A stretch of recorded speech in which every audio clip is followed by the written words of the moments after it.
Example सब समझते हैं कि लैपिंग जोन आपको कहाँ देना चाहिए। Suppose this is your plain beam और यहाँ से यहाँ इसकी जो डिस्टेंस है दिस इज 2.9 मीटर, राइट। तो 2.9 मीटर को आप जो टोटल हाइट क्लियर हाइट है AC/4 से आप डिवाइड कीजिए, then it will be around 725। Here you see, तो 725 from this beam to upper की तरफ, और ऊपर की जो बीम है 2.9 लेवल पर, उससे आप नीचे की तरफ आएंगे AC/4, then it will B 725। तो 725 ऊपर से नीचे AC/4, और जो ये बीम है इससे ऊपर AC/4, यानी कि 725 this is the maximum tensile zone. और यहाँ पर किसी तरह की कोई लेप या जॉइंट नहीं दे कॉलम में, otherwise it will very problems in the futures. और जो बीच की जो डिस्टेंस बची, अगर आप 2.9 मीटर से 725 और 725 माइनस कर देंगे तो नेचुरली आपकी 1450 यानी कि 1.5 मीटर के आसपास मिलेगी। तो इस जोन को कहते हैं हम बी जोन, और this is also called lapping zone. अलग अलग बुक्स में अलग अलग ट्यूटर से अलग अलग चीज़ लिखी रहती है, बट ये जो बीच के जो डिस्टेंस हुई लगभग मिडिल में पड़ रही है 725 के ऊपर इस बीम से, और इस बीम से 725 के नीचे दिस 1.5 मीटर के आसपास जो डिस्टेंस हुई, दिस इज द लेप zone of your RCC column. तो लेप will shell not be placed at a section and is shall be staggered, means एक के बाद एक उसकी थोड़ी सी हाइट होती है लेप की, वो थोड़ा अलग अलग रखें, सो दैट जब लोड ट्रांसफर होगी आपकी one bar to another's, uniform transfer is there without any risk. The quick revision and summary for the video. आप 36 mm की अगर बार आप साइड पे यूज कर रहे हैं, then it shall not be lapped.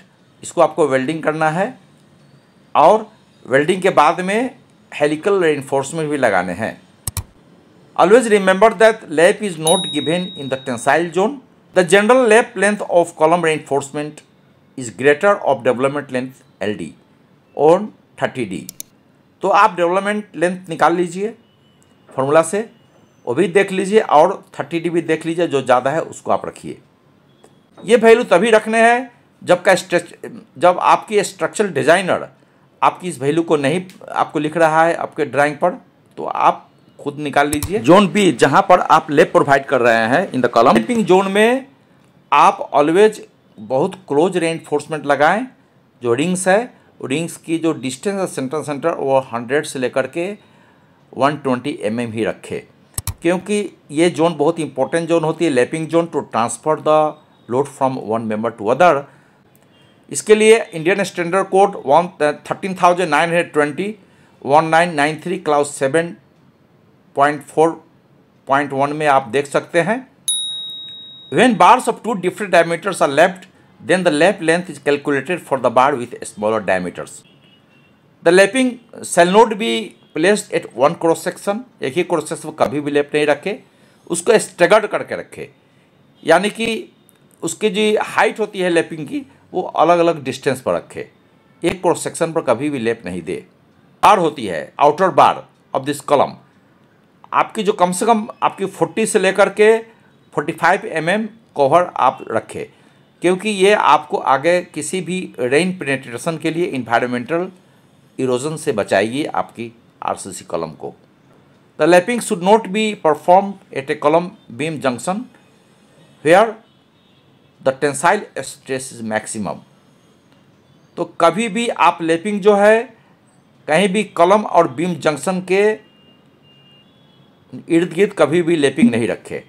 I hope video में दी गई जानकारी आपको काम में आ सके। Here engineer Hari for civil structure technology YouTube channel, watch my other videos.